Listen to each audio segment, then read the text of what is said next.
Nancy Pelosi realizó una visita relámpago a Taiwán, antes de volar a su próxima parada, que es Corea del Sur. Se reunió con la presidenta taiwanés y también con los medios de comunicación, dejando atrás las amenazas vacías de Beijing y los temores de los inversores globales de una escalada de las tensiones regionales. También hablaremos cómo el día de ayer, el estado de Kansas celebró un referéndum para decidir si permite que el derecho al aborto sea protegido constitucionalmente en el estado. Y bueno, para finalizar, hablaremos sobre la crisis de la deuda al otro lado del océano, que es en China, cómo también se ha expandido a los Estados Unidos, afectando el desarrollo inmobiliario del país. Hoy es miércoles 3 de agosto y estas son las noticias que tenemos para ti. Si eres de los que buscan la verdad, has llegado al lugar correcto. Esto es Factor Sorpresa. Comenzamos. Ante la mirada del mundo, la presidenta de la Cámara de Representantes, Nancy Pelosi, llegó a Taiwán y también se reunió con la presidenta de la isla, Tsai Ing-wen.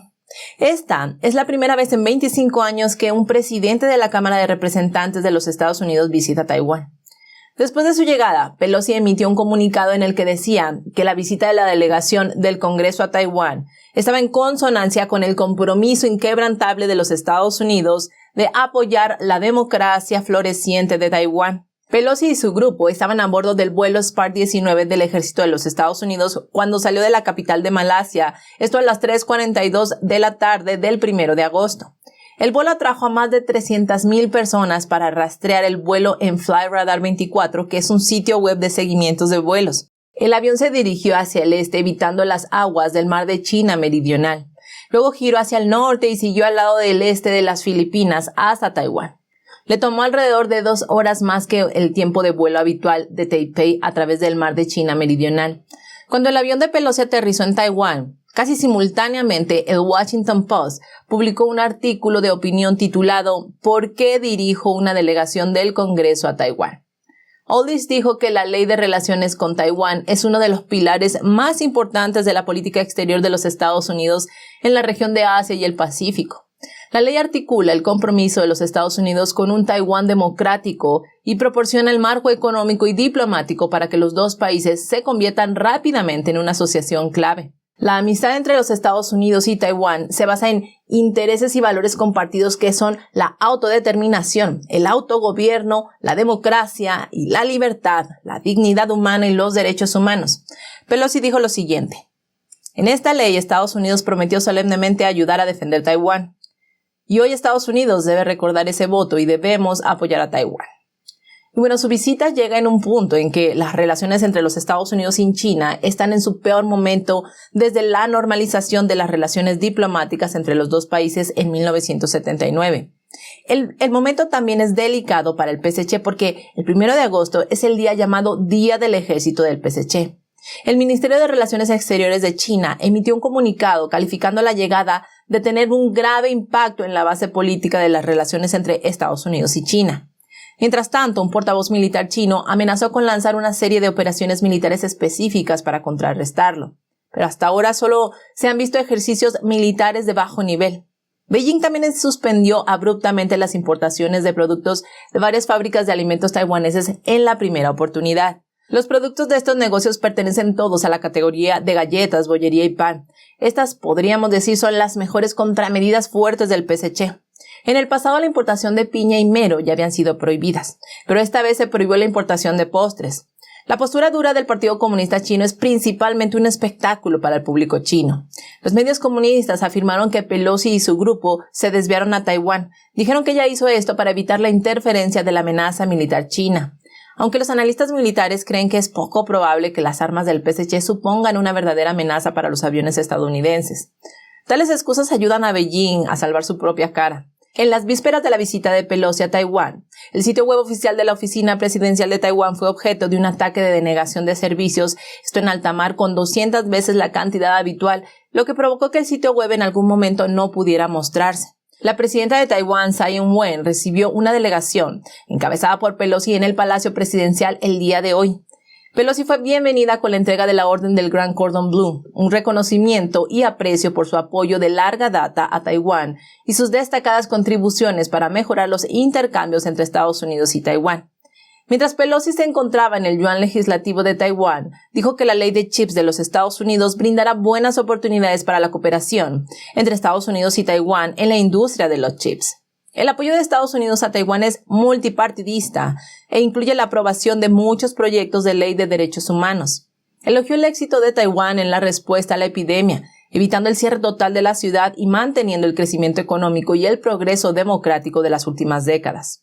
Song Wendy, profesora del Instituto de Asia-Pacífico de la Universidad Nacional de Australia, le dijo a la BBC que la presencia de Pelosi en Taiwán sería un fuerte respaldo simbólico a los valores democráticos de Taiwán. Eso también revivirá la confianza de los taiwaneses en el compromiso de los Estados Unidos con Taiwán, ya que desde el estallido de la guerra de Rusia y Ucrania, las encuestas han mostrado una marcada disminución en el porcentaje de taiwaneses que creen que Estados Unidos estaría dispuesto a ayudar a defender a Taiwán en una guerra.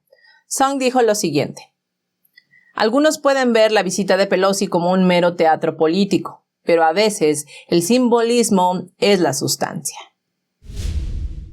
Si te gusta nuestro contenido, no dudes en darle me gusta a la emisión de hoy y también suscribirte a nuestro canal. Estas dos pequeñas acciones son de gran ayuda para el proyecto porque le envían el mensaje al algoritmo de YouTube para que nos lleve a mucho más personas y así podamos seguir difundiendo la verdad. Así que por tu apoyo, muchísimas gracias. Los temores de que la visita de la presidenta de la Cámara de Representantes, Nancy Pelosi, a Taiwán pueda empeorar aún más las relaciones entre Estados Unidos y China provocaron que las acciones mundiales y los rendimientos del Tesoro cayeran el martes. Otro motivo de la caída del mercado es la preocupación de los inversores de que la economía global pueda caer en recesión. Por temor a las represalias militares del Partido Comunista Chino contra Taiwán, los inversores están trasladando activos del mercado de valores a lugares menos riesgosos. Los rendimientos de los bonos del Tesoro de los Estados Unidos a largo plazo cayeron a un mínimo de 4 meses y los rendimientos de los bonos de la eurozona también cayeron a la par. Las operaciones del mercado de los valores de Estados Unidos antes de la campana de apertura mostraron caídas generalizadas en los 3 principales índices bursátiles. El S&P 500 cayó un 0,6%, el Dow cayó en 0,54% y el Nasdaq cayó un 0,72%. El índice MSCI World Equity, que rastrea las acciones en 47 países de todo el mundo, cayó un 0,4%. Las acciones en Asia cayeron aún más bruscamente. El Nikkei 225 cayó un 1,4%. El Hang Seng de Hong Kong cayó un 2,4%.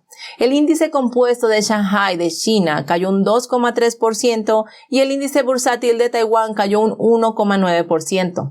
Robert Asler, director de inversiones de Close Brothers Asset Management, fue citado por Reuters diciendo lo siguiente: todo se debe a la amenaza que está experimentando Taiwán. Nadie puede decir que esto no se convertirá en un evento geopolítico.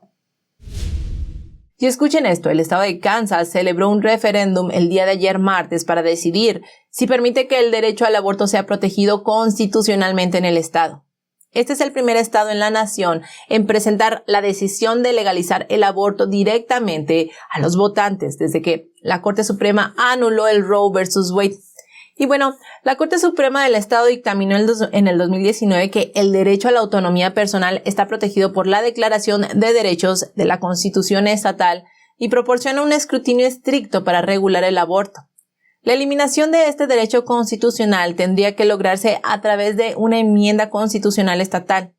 Después de que la legislatura estatal propusiera la enmienda, esto en enero del 2021, tanto la Cámara de Representantes como el Senado estatal aprobaron una propuesta para colocarla en la boleta electoral por 2/3 de los votos. Y bueno, a partir de las 11 de la noche, hora del este, se había emitido el 81% de los votos, con el 38,9% del total de los votos emitidos en contra de un derecho constitucional al aborto, mientras que el 61,1% votó a favor.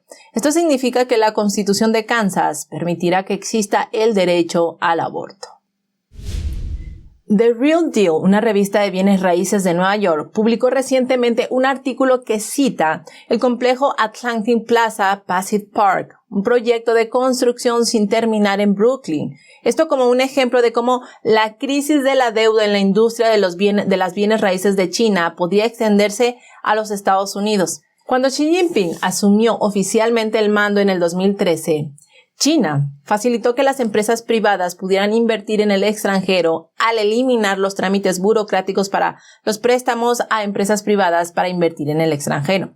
Como resultado, las empresas chinas han sido los compradores extranjeros más agresivos de bienes raíces en los Estados Unidos en la última década, pero no necesariamente conocen el mercado local o cómo funciona el diseño y la construcción local. En el 2014, Greenland Holdings adquirió una participación del 70% en Forest City Radnor Enterprises de Nueva York, invirtiendo más de $600 mil millones en el proyecto Brooklyn Atlantic Plaza Pacific Park, que se considera el complejo inmobiliario más grande que ha habido en Nueva York en los últimos 30 años.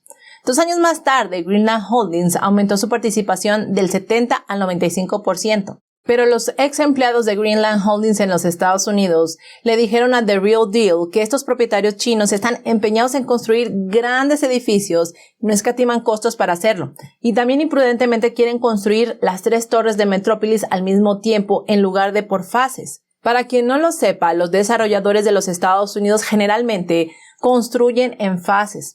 El presidente de Greenland Holdings estimó en el 2013 que Atlantic Plaza se completaría en 8 años. Ahora, a 9 años después, todavía no está terminado.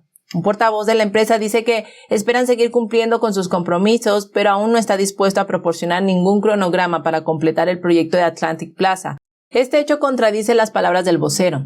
El problema ahora es la presión de la deuda. Greenland Holdings es una de las muchas compañías inmobiliarias chinas que han tenido problemas para pagar su deuda después de que el gobierno comunista introdujera políticas para limitar el endeudamiento excesivo. Su empresa matriz está luchando en China, incumpliendo o aplazando la deuda. La agencia de calificación global Standard & Poor's rebajó la calificación de Greenland Holdings a CC en junio, un escalón por debajo del umbral de bonos basura. Los desarrolladores chinos sobreendeudados están teniendo dificultades para pedir dinero prestado.